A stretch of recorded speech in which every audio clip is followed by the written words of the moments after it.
everyone. Hello, y'all. I'm Del Shores.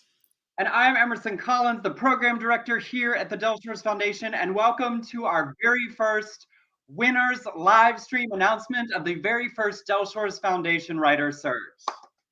We are so excited. I just had the pleasure of reading all of the winners' work over the weekend, and it's just been such a journey, right, Emerson? Where just a few years ago, I like to say pre-pandemic, Correct.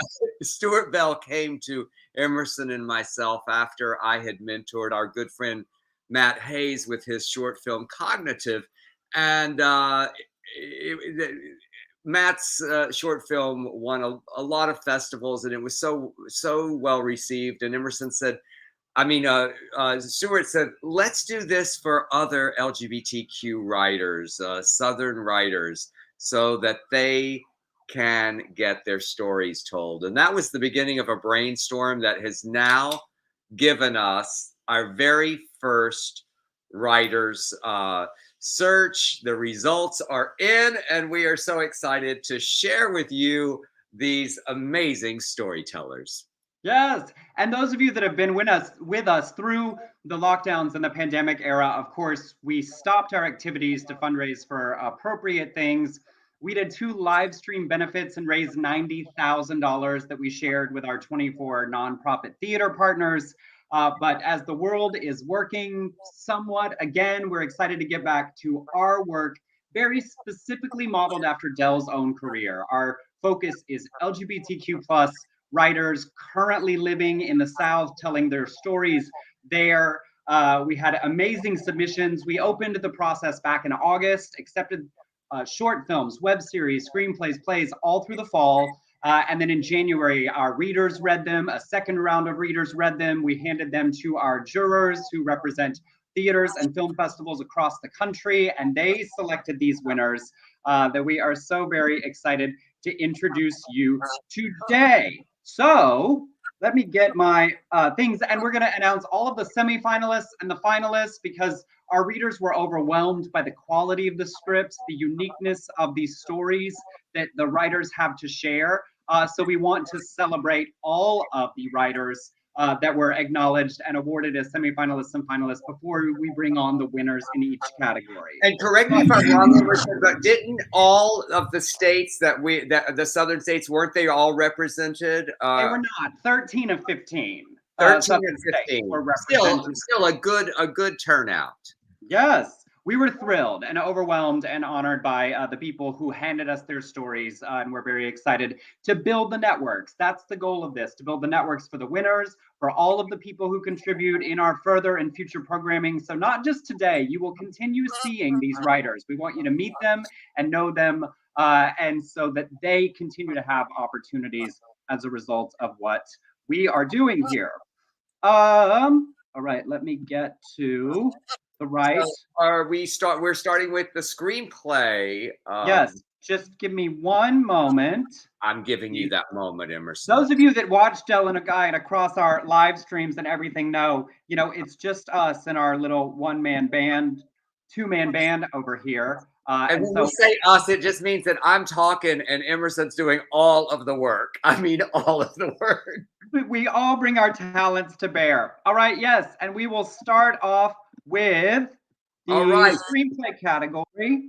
Yes, these are the semifinalists in the screenplay category. Oh, I feel like it's like the Oscars. I know, it's very exciting. Andrew Lyman Black for Big Man on Campus.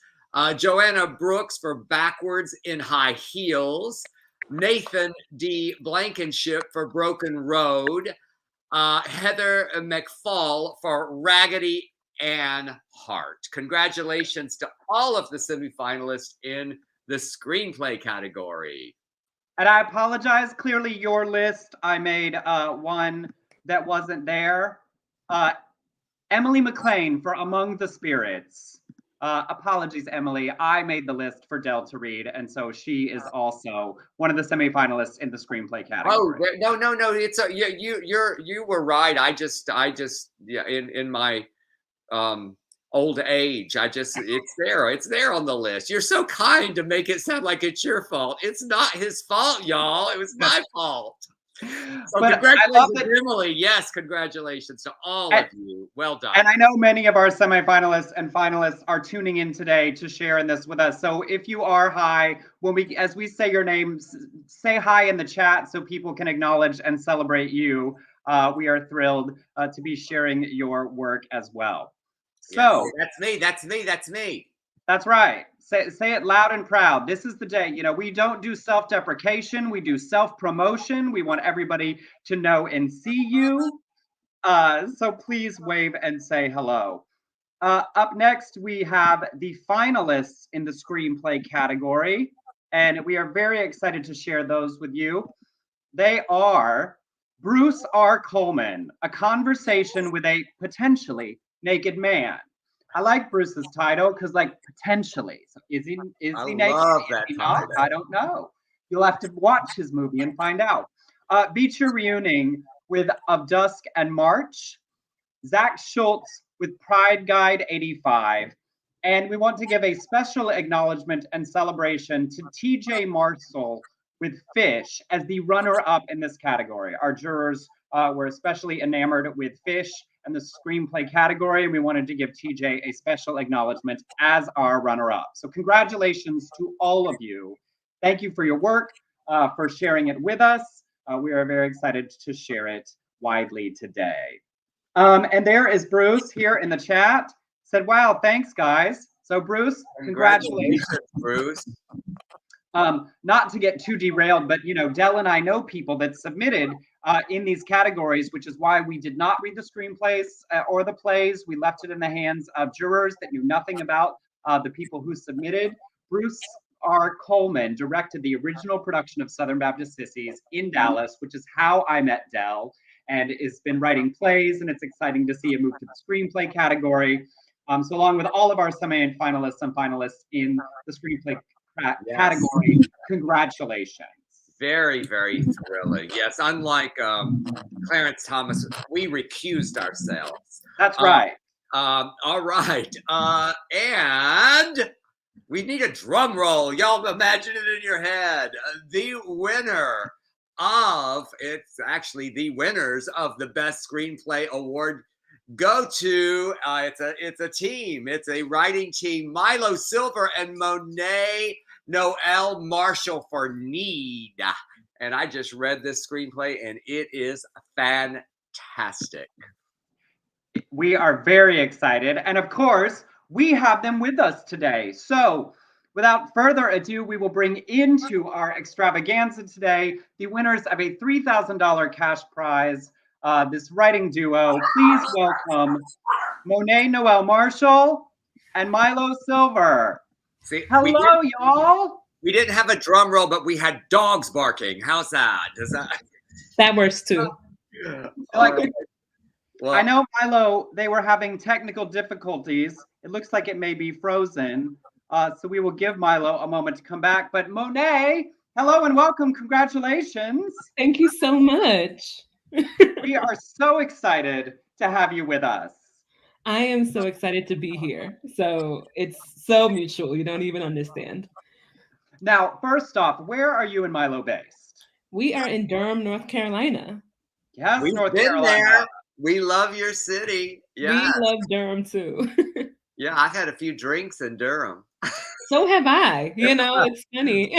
Well, someday we just might have to have a drink together in Durham or somewhere else. I would love that. A toast. Congratulations. It was so compelling. It was so wonderful. I just loved your screenplay. I found that there were so many unexpected, wonderful twists, and just well done. I cared so deeply for your characters. They were just beautifully drawn. So thank you so much. It's really a pleasure to hear that. We really love those characters, so we're glad that they're being loved by other folks. Yes, and so current and so topical. It was just, I cannot wait for the world to see your beautiful film. So what was the inspiration, and how did you guys partner up? Yeah, so we were visited by like a spirit of a child that's like, oh, I have a story to tell. And we're like, okay, cool. And I think it just was a representation also of wanting to see stories about families that look like ours could, you know, and this belief in like that we can imagine other ways to be family, that there's so many ways to be family and create family, and this belief that we choose our families too, like even beyond the veil, we choose our families, and wanted to explore that theme. I love that, and I love that the child chose this family that in your screenplay, and that when you say I was visited, you got all woo woo on us for a minute, and I just love that. So You know, that's amazing. we believe it's in Southern Gothic, you know. Yeah. So Well, it was.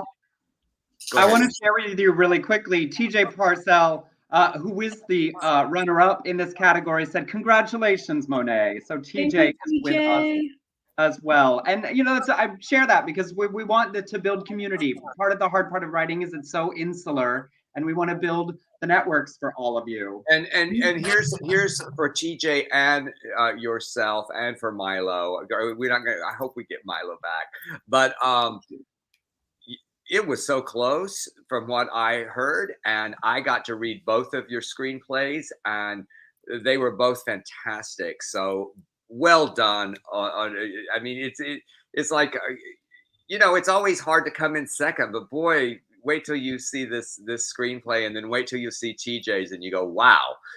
So we had very, very strong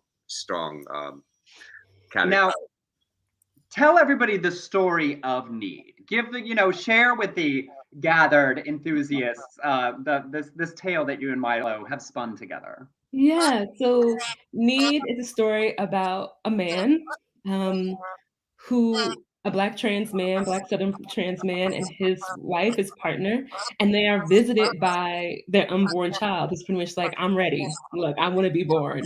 And they're like, okay. So they create these rituals and they're trying to figure out how to bring this child into the world.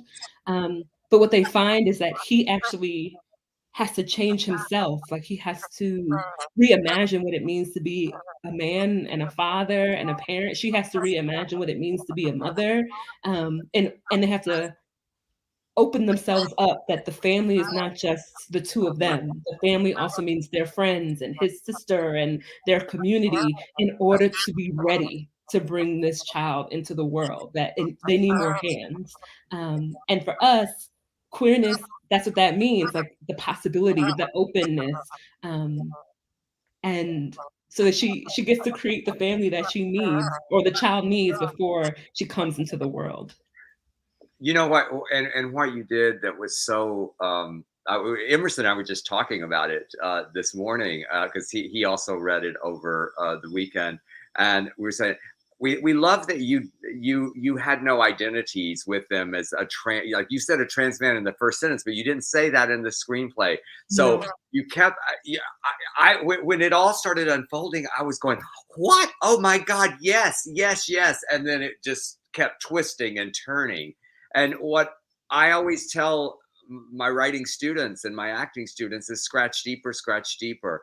And there was so much depth to these characters, right, Emerson? I mean, just like, huh.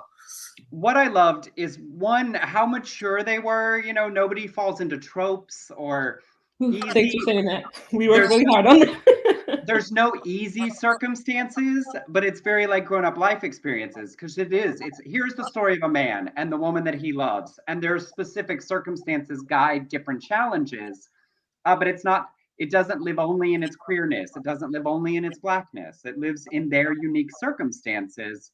And I have to say, this Gothic feel that you described, this child appearing to them, there's something so stunning about this. Like, there is a child that is coming to us, and we have to get ourselves ready for them. Is made such a beautiful exploration of what queer family is and how we do it, and also that like the journeys that we lead together are headed to a place. And I was in love with them. I love their friend circle. They're hilarious. I mean, not to spill too much, but like, the twin sister, their Yeah. relationship, the complicated nature of the people in our lives, where the conflicts are. It's just so brilliantly, wonderfully whole and Southern and Black and queer. It was so exciting to read. And obviously, as a white gay man, our experiences are very different. And yet I felt immediately at home with these people that you introduced us to. And they were flawed, Monet. I They're love very that they flawed. were flawed. Because we're all flawed. It makes me so happy that you said that because, for us, we really did write from our own experiences, but we wanted to write a story that is a human story, that is about, because no matter how you make family is hard. Yes. That is difficult. And it's like, we wanted that to draw people in. So it just makes me feel really good. And I know I can speak for Milo as well, that like, it is a family story at the end of the day. Yes. And I think it's so important for queer folks, for Black queer folks, the Southern Black queer folks, and everyone who touches those intersections to be able to say like, and this is a family story. We are a family story too. Yeah. We talk often about how specificity makes things universal, Absolutely. Yeah. and seeing ourselves in other people's stories. I love how you're rooting for that child, but you're also rooting for them. You just give it. We're cheerleading as the reader, and I'm sure as the audience will be when you get this made. And as one of our board members, Trina Scott, just said, and also affirms similarities and differences. Exactly. Yeah. Embrace our differences. Absolutely. Yes. I'll tell you what, Monet, will you stick around? Because I do want to get Milo into this opportunity. And will you go check in with them and see if we can work out the technical stuff? We'll chat with our others, and then we'll bring y'all back. Because this is celebration. We don't have anywhere else to be. And I certainly want y'all to be able to share in this together. Okay. Yes. Thank you. Absolutely. Okay. And so congratulations again, Monet. We're so happy for you and for us. Yes, for all of us. We will come back to them. I wanted to share Allison Bergman, the executive director of our organization, said, "So proud of our foundation and our community of donors, supporters, ambassadors, board members, and founders creating a new future for this story and these Southern queer writers. She is our fearless leader." Many of our board members and partner theaters and people are watching along. Thank you all so much for being here. Tanya, our executive, she handles all of our socials and everything. So everyone a part of this big celebration today. And before we move on to our next category, I also wanted to share our writers get cash awards because money in hand is helpful with the work that you do. Writing is solitary. But we have also created grants that accompany these works in order to help them move them closer to production. So the screenwriting grant will allow us to bring Milo and Monet together to Los Angeles for a 3-day trip where we will set up meetings for them with producers and production companies about their screenplay to move it in the direction of getting it made. Sometimes sitting at home with the script is the hardest part. It's where do you get it? So we're very excited about the donors and contributors who have made that possible. And if you're watching, and we're going to do this every year, y'all. So start writing right now if you want your screenplay or your play or your short film to be a part of this journey, because there's so many storytellers out there who don't have the resources, and we hope that we can give you some of those to get your stories made and told. Yes. All right. Well, let's move on, Emerson. Yes, traveling onward. Short film, web series category. And these are the semifinalists in the short film web series category. Liam Gardner, Transcend, Taylor Bryce Turner, Fool's Game, episode 1 and 2, and Pam Woods for Okie Love. And we are so proud of all of you. Congratulations. Disclosure, Liam Gardner was one of my students at NSU. I suggested to Liam that he enter this, and I had no idea he did until I found out that he was in the semifinals. So congratulations to all of you. But Liam, I love you.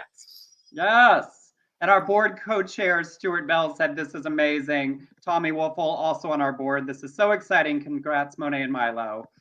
And the finalists in the short film web series category, Anna Sophia McGuire with the BFAs, and Matt Morse with Stars and Stripes. So Anna, Matt, Liam, Taylor, Pam, if any of you are watching with us right now, raise your hand, don't be shy, wave. We are so thrilled and grateful for your submission, and our readers loved your work, and it's exciting to share and celebrate them. Yes, congratulations. And the winner of Best Short Film Web Series Script goes to Vandy Beth Glenn for Shelter in Place. And yes, Vandy Beth. Vandy Beth is with us, if I'm not mistaken. Yes, and it is extremely exciting. So y'all, the winner of a $1,000 cash award in our short film web series category, please welcome to our live stream our winner, Vandy Beth Glenn. Vandy Beth, thank you so much for being with us. Thank you. I'm glad to be here. Yes, this is so exciting. And what a compelling and nail biting script you wrote. It was like, oh, I was worried for your hero the whole time. I was like, so great job. Now, Thank you. You're in Georgia, correct? That's right. And share with our viewing public today the story that is Shelter in Place. Well, it's about a bookkeeper who is transgender, and it's time for her to transition. So she comes out as transgender to her boss, and her boss is wonderful. She's supportive. She's kind. She wants her to let her know if the other employees give her any grief. She even gives her some extra money to pay for all the medical stuff involved, and she's just everything you would want in a boss. But her boss is also a vicious gangster, and my protagonist Deb has been making excuses for her and enabling her crimes, but she, despite her being such a wonderful boss, she reaches a breaking point where she can't cover up for her boss anymore. So she goes to the feds, and she's taken into witness protection. And her boss, Jenny, wants desperately to find her and kill her. And the story is about whether she's able to do that. And y'all, this is a short film. Short film. Yeah, it's about 15 minutes in running length. Yeah. And I love the mob thriller aspect of all of it. It made it compelling and exciting, and you got the pressure on her new witness protection life so quickly and so smartly in a short film. Well, thank you. And Matt Morse, one of our others, said, so exciting to be recognized, and congrats, Vandy Beth. Thank you. Thank you, Matt. And where did the inspiration for that? Do you love thrillers? What was the inspiration for this particular story? Well, actually, I am transgender myself, and my own coming out in the workplace didn't go so well. You can look up my lawsuit, Glenn. If you don't mind sharing, we share the overview, because your journey is so fascinating. No, please do. That you worked for the state of Georgia, and when you came out and you were fired, and you actually had to sue the state of Georgia for the discrimination against you, and won. Yes. Mm-hmm. That's right. And it's, we all of our different experiences come different, but thinking about how you've been forced in being yourself to be an activist by the nature of just demanding your equal place in our culture. Mm-hmm. One, it's impressive. Two, it's inspiring. I know everyone watching will applaud the courage that it takes to do that, which of course for you is just to live your life. But we want to acknowledge how important being willing to stand up that way is for queer people in Georgia and across the country. You changed not only your life, but you changed others. And that was how beautiful. What a gift you gave to so many other people. Thank you. Yeah. It was, I want to see that one next. I want to see that story next. It's I love that you have lots of stories to be told. And I also love that turning to creativity. It was so fun to learn all of that, to learn more of your story after. You know, our readers just read the work, but the stories of writers and how you come to this place. What got you started in writing? Well, been writing my whole life, short plays, and I'm also a stand-up, that sort of thing. Um, and I made another short film a couple of years ago. It was a comedy, and I feel like comedy is my core competency, but I wanted to stretch my limits, so to speak. So I thought maybe I'll try a crime drama, and eh, and I. People contain multitudes, as Walt Whitman told us, and I was just attracted to the idea of a boss who was everything a trans person would want from their boss, but who at the same time is not a good person. And in fact, in over the course of the screenplay, she deals with a federal agent, the federal agent who's charged with keeping her safe, who is a good person, so to speak. He wears a white hat, but he's kind of transphobic. So I just love, none of us are pure white, and none of us are all darkness. And I just love mixing the two elements in the same character. Yeah. I loved that juxtaposition so much. It was so smart that you have the mob boss, you know, who's having people killed, who's like, great, I'll support your journey. I'll pay you more. We'll take care of all of the things you need for your transition. And I'm happy to support you in that way. That's like the bad person supporting who you are. And then you have the good person who says, but if you'll go back to presenting as you did formerly, that's what I need to keep you safe. So yeah, that the good person denying your identity and the bad person affirming your identity was such a great conflict of nuance, again, in 15 pages. Thank you. Yes, again, a theme happening with all the screenplays so far is flawed characters. You know, what's fun about watching perfect people? I don't like knowing them. I certainly don't need to watch them. Exactly. Awesome. Well, just again, congratulations to you and in your personal journey, as well as the journey to get to us. We're so happy that you found us and that we found you. Same here. Yeah. Thank you so much for sharing your story with us, for being with us today. And y'all, you'll be seeing much more of her with us. We are excited to help celebrate and move all of their work forward. So you will see more of Andy Beth with and from us. Thank you for being with us today. Thank you. Congrats again. Thank you. Bye for now. Okay. Y'all, and you need to know, you know, we've been working on this for almost 3 years. We couldn't start the stuff until last year in the fall. So this is like kid in a candy store day for us, just to finally be able to share you all what all we've been working on. All of the like financing, all of the fundraising, all of our ambassadors, all of this is for this. And the winners you're meeting today are just the tip of the iceberg. We are going to work hard to include the finalists and the semifinalists in our program, so you will meet more and more of the writers in different ways. We want to build and celebrate a whole new set of writers. So and writers, I just want to warn you already, actors are coming at you. There's Joel Alexander asking for a That's right. Well, an audition. Yay. All right, before we get to our final category of play, Milo is with us. Well, we've got all of the things working. I want to bring Milo in so we can all celebrate together. So please welcome back Monet. But hello, Milo. Milo. Milo, you did that on purpose. You did that so you dramatic make that late entrance and come in. And, yes, I made it. Well, that works for my personality. So I didn't, but I like it. Well, I hope you heard our praise, because we are so excited about your screenplay, and thank you for entering the contest, but also for just gracing us with your talent. That it's just a beautiful piece. Thank you so much. And we talked with Monet for a while about it. So it's share people your story. You're also in North Carolina, yes? What brought you to writing?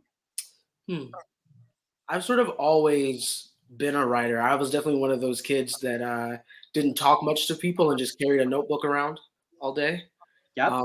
filling it up with stories and sort of entertaining myself when I was afraid to speak to other people. So yeah, I've sort of always been in that mode. And we didn't, so talk about the process of writing together. You know, it's having one story in your head. Where does the story meet in the space between the two of you to tell it together? That's a good question, actually. So we have the unique experience and talent of being able to create worlds together. We see when one of us suggests something, the other one is sort of able to see it quite clearly. So we just sort of move from there. We're lucky in that way, I think, to have that connection, that creative connection with one another. So it's typically not difficult at all. Especially as soon as we like get out of our own ways, like many artists, you know what I mean? Once that happens, then we're able to step into the world and really feel out what needs to be put down on paper so that other people, so that it resonates with other people as Well, much as it resonates with us. one of the things that I always teach and that I always subscribe to in my own work is that if you create the characters, the story will come. That the characters will take you on the journey. And I felt like that may have been part of your process as well, that you just, because you created such amazingly rich characters that they just like your child told you what to do, the characters told you what to do. Am I right? Exactly that. See, it's all woo-woo here. It's a little practice going on. It's woo here too, so yeah, I'm with that. And that woo-woo, but speaks to the uniqueness of the story that you told. You know, it's so lovely, and this gothic spirituality that that Monet shared with us. How much that weighs in the world around these characters that you all have created to tell this specific story. Well, we love it, and we're so proud of you. And I predict we're going to see this on screen at many film festivals, and people are going to be thrilled and excited, and might get more awards. Right, and yeah, and as we told everyone, you are going to continue to see Milo and Monet with us. We are going to have more opportunities for you to engage with them and their work as we build this network out, so that everyone feels supported and welcomed. And so truly, thank you both so much for being with us today. We said it last week. We'll say it is such a pleasure to meet you all. We are so excited about you and your work. Thank you. We are. All right, y'all. You will see them again and much more. Thank you for being with us. Bye for now. As Allison said, I can't stop smiling seeing these announcements and thinking about the long road to get here and how we can support these writers going forward. Y'all, it is just our little Christmas. Yes. And moving to our final category. The final category is best play. And you know, as many of you know, I started in theater. It all started on a little tiny stage for me. And in our play category, the semi-finalists are Tim Dial for Volnor's Miracle, Martin Sage for Wrought, John Eldridge Medlin for Coming Out, Hank Graham for Daniel and Shirley Write the National Epic, and Forrest Blaine Calloway for Unbridled Passions. Yes. Pause for a second. You know, my technical, I had the wrong card. So congratulate. I'll vamp a little bit. Congratulations there. Tim, Martin, John, Hank, and Forrest Blaine for your amazing work. And now we have. And there you all are. And I want to share with all of you, I know I've updated our website. It is live today. You can see and meet our finalists and their bios over there. And all of these lists of these semifinalists and finalists in all of the categories are there. But I'm also collecting their photos and information. So this week you will be able to meet all of the semifinalists and finalists and their information, how to reach out to them if you want to and choose to say hello. To celebrate them. So Tim, Martin, John, Hank, and Forrest Blaine Calloway, congratulations. If any of you are here, I know a couple of you said you were tuning in, wave, say hi to people. We are thrilled and grateful for your contributions and submission to our writer search. All right. And then finally, the finalists in the play category. And I will tell you that our jurors and our readers loved reading all of the scripts. We have some of our readers and jurors that are tuning in today as well because they were excited to find out who made the semis and the finals.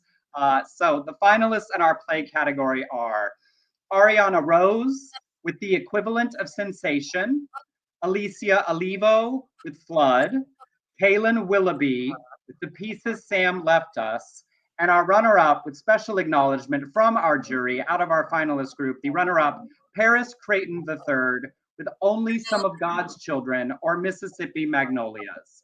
And Paris, I just saw that typo on that card. Don't worry, I will get it fixed. The website will have the name of your play spelled correctly.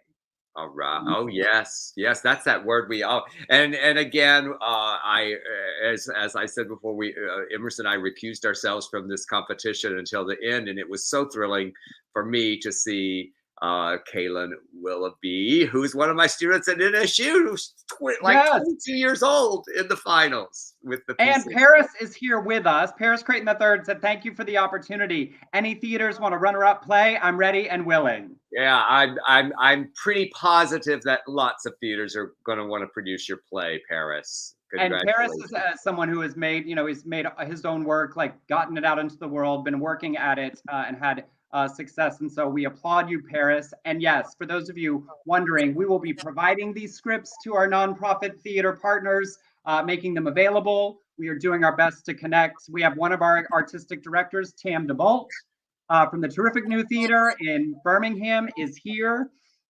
Your friend, look who's here. Liam! Hello, Liam! Good to see you. Semi-finalist for Liam's short film Transcend. So y'all, this is a big part of it. It's why we wanted to do this live. We want to build community. We want to connect these writers to wider communities. We're very grateful for all of them and want to celebrate them. And one last thing, Emerson, before we announce this winner, I just want to say that just like many times where you can't wait for that jury to come in, they deliberate for a very long time. I will say the play competition, I was in the other room and I was listening. That deliberation went on for a long time for all of you who were in the finals. So there was that means there were just amazing work. But the winner of best play is Jigs Burgess for The Red Suitcase. All right. Congratulations, Jigs. Congratulations, Jigs. And all right, well, here we are. Without further ado, please welcome the winner of a $3,000 cash award for best play for The Red Suitcase, Jigs Burgess. Hey. Hi, Jigs. I cannot stop smiling. I want to congratulate Paris too, because I've heard just amazing things about that script, and I just really want to say thank you for coming in second. Oh, look, and see, but I love this. And Paris sits back. Congratulations, Drew. I just want to congratulate, because I've heard already great things about that script. Well, the thing that's going to happen, here I feel like today I'm just a psychic. I'm just making predictions. I really feel that there will be many productions of all of the finalists, and including yours, Jigs. I'm so proud of you. I love this script. I read it about 4 days ago, and I just sat right on that couch and sobbed. I called Emerson and I said it just hits you so hard. Anybody who had any relationship with their dad that was not exactly great, and again the theme of family that we're seeing today, it was beautifully drawn. I think that's it, right? The universal thing is family, and trying to find yourself somewhere in between feeling you're disappointing them and coming to a final decision that you're the hope of the family as opposed to the disappointment. Well, so for everyone else, share what is the story of The Red Suitcase? I mean, really, that is the story. It's the story of one man's life and his relationship with his father through 40 years of life when his father passes away. And the concern, well, the things that are passed down for generations, concern and fear, that are passed down, through the generations. And it is just, I hope, a universal thing. I don't think it's necessarily just a queer story. I I think don't think I that, don't think it is. Yeah. that is pretty universal. But those of us who grew up in the South, like you and I did, and Emerson, and so many that are watching today, this story is going to resonate so much. And and you did it in a way, Jigs, that wasn't sappy. It was honest. And I didn't go, oh, he just tied this neatly together. No, it was complicated. It was so fucking complicated. But I have one question. Did you have to kill the dog? If there is a dog in a play or a movie, it must die. I've been told. You're like, just not spoiler alert. Spoiler alert. Spoiler alert. Well, never know. There may be a rewrite. Who knows? Let's not. I'm so sorry. I spoiled. That kind of has to happen at that point to tie other things together. Sissy wanted to play the dog, but now she doesn't want to. Yeah, he was ready to audition. Yeah, it's I've been chastised for that many times. My heart. You broke my heart so many times in this play. I'm telling you, you just started hitting me, and all through the end, it was just going, oh, another.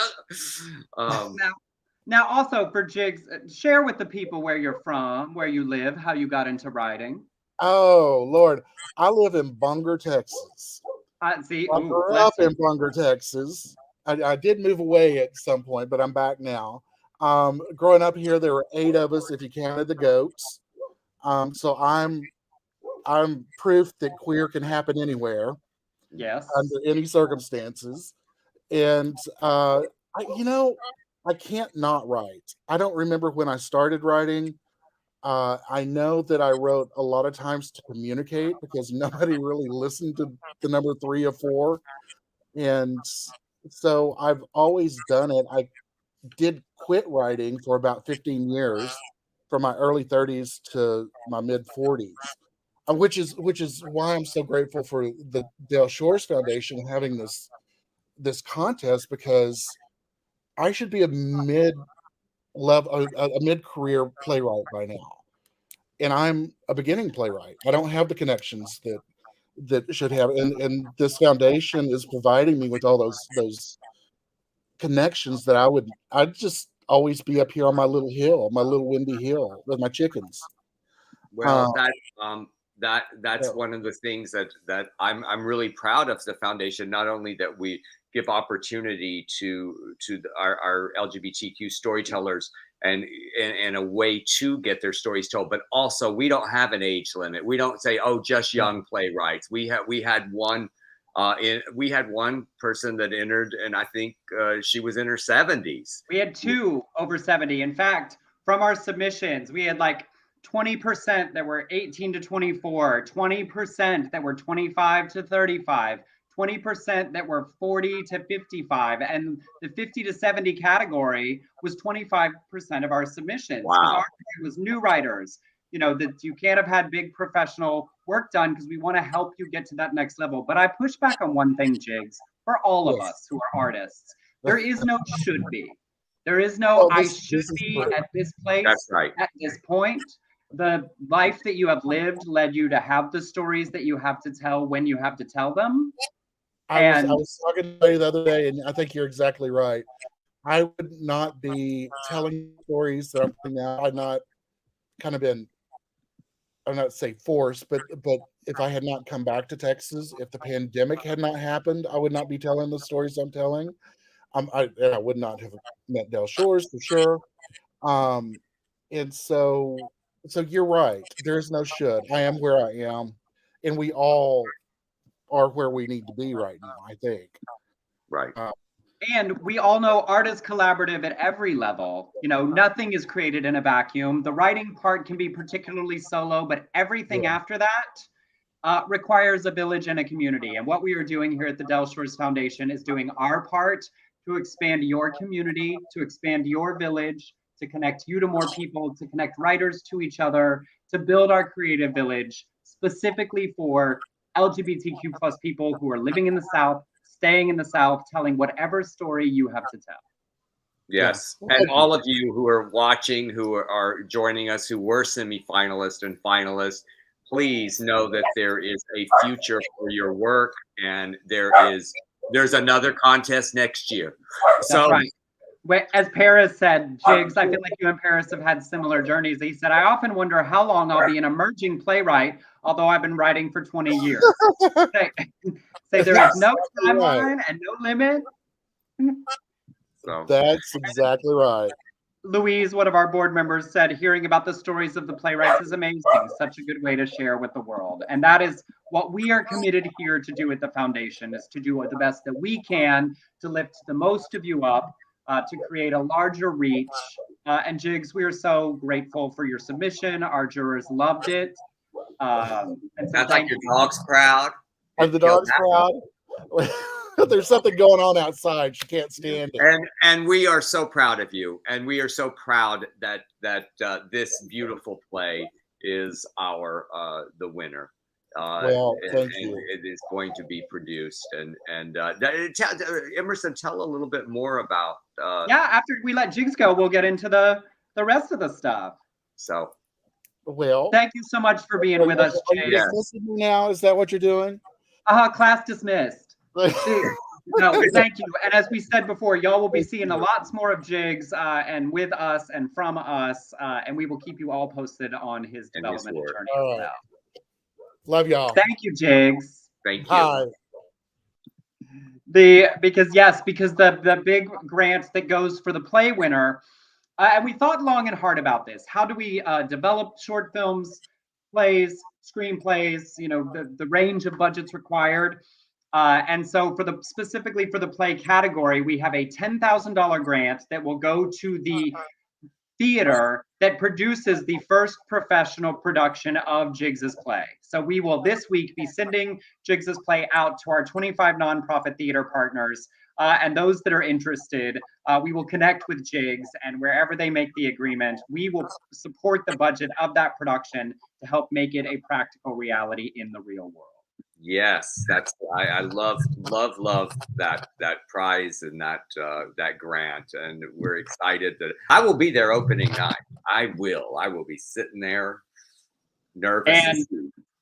And y'all, we are doing it as much as we can to support them. We are currently working on our goal of the first Del Shores Foundation Writing Festival in September in Dallas is our plan. The funds we are raising now will go to that, with the goal of just a writer-focused weekend. In the course of the weekend, we will read all 3 of these scripts as stage reading. So Bandy Beth's script, Milo and Monet's script, Jig's script. The focus of the festival will be public readings of their scripts. With professional actors.